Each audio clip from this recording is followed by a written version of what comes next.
Welcome to The Explainer. Today, we're going to tackle a huge question, one that gets thrown around a lot. Is the next generation really checking out of public life? I mean, you've heard this story, right? It's everywhere. The tale of apathy, of disengagement. A generation supposedly more interested in their screens than in, society itself. And look, if you just glance at the traditional numbers, the data seems to back this story up. I mean, take a look at this chart. It shows a pretty clear decline in voting rates for 18 to 24-year-olds in the U.S. from 1972 on. On the surface, it really does look like a steady withdrawal from the whole political process. And this isn't just an American thing, not by a long shot. Research from all over the globe paints a really similar picture. You look at Russia, only about 15% of young people say they're interested in political issues. In Japan, that number is a staggering 60% who say they have little to no interest. And in the Philippines, most young people say they care about injustice, but they're just not acting on it. So yeah, the pattern seems pretty global. Okay, but what if that whole picture, the one we see plastered everywhere, is actually a myth? Or, at the very least, a really incomplete story? Because here's the twist. During that exact same period when voting was declining, something else was happening. While fewer young folks were showing up at the ballot box, their participation in volunteer service absolutely went through the roof. We're talking about independent surveys showing that well over half of U.S. youth were performing some kind of service. And that right there is the crucial point. It forces us to ask a really fundamental question. What does it even mean to be civically engaged? Because if we use a super narrow definition, just voting and knowing facts about government, then yeah, you get that story of decline. But what happens if we use a more expansive definition? One that includes stuff like community service, advocacy, protest, and community building. Well, suddenly, a completely different picture comes into focus. And that new picture, it reveals a whole new kind of citizen. Someone who might be less interested in formal party politics for sure, but who is deeply, deeply engaged in the life of their community and society, just in different ways. And let's be clear, this isn't some brand new trend. History shows us time and time again that when their futures are genuinely on the line, young people don't just show up. They often lead the charge. We saw it with the sit-ins and voter registration drives of the U.S. Civil Rights Movement, the pro-democracy protests in Tiananmen Square, the fight against apartheid in South Africa, and all the way up to modern movements for environmental protection and internet freedom. It's a consistent pattern. Youth are on the front lines. So, what's behind all this? What's driving this shift away from traditional politics and toward these other forms of engagement? Well, research points to three massive, interconnected global forces that are basically reshaping the world for everyone, but especially for young people. First up, globalization. As economies and cultures all get tangled up across the planet, it can start to feel like the big decisions affecting your life are being made thousands of miles away by people you'll never, ever meet. I mean, just think about how a global trade deal can totally change a local job market, or how a huge multinational brand can just pop up and alter the whole vibe of a neighborhood.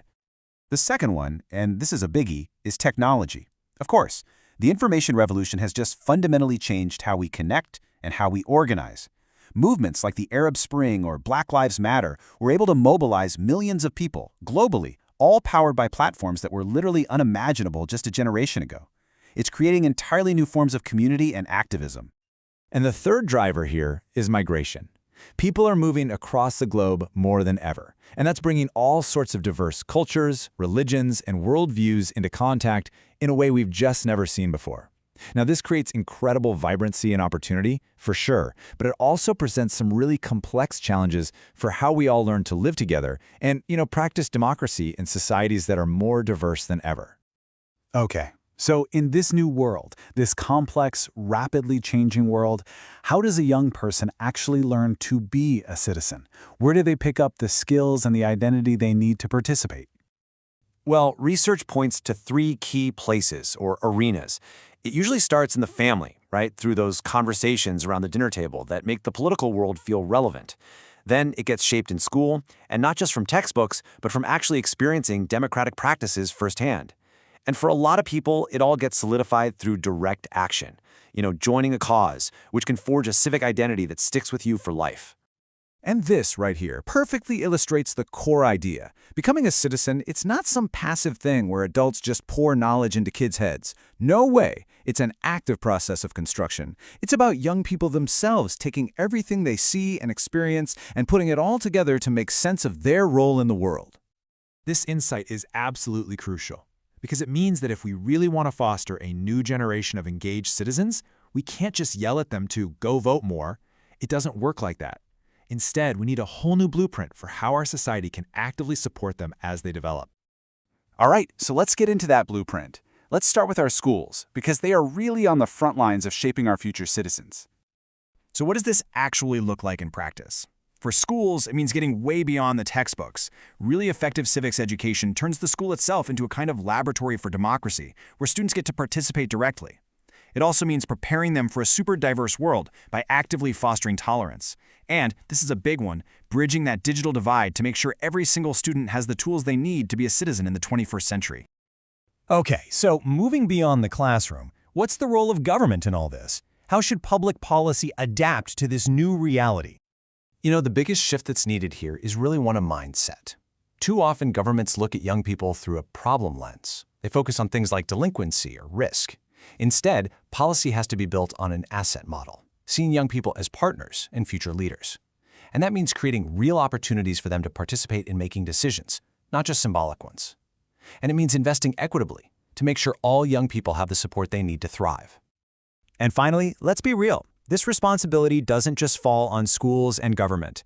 The private sector and our media institutions, they play a massive role in shaping the environment that young people grow up in.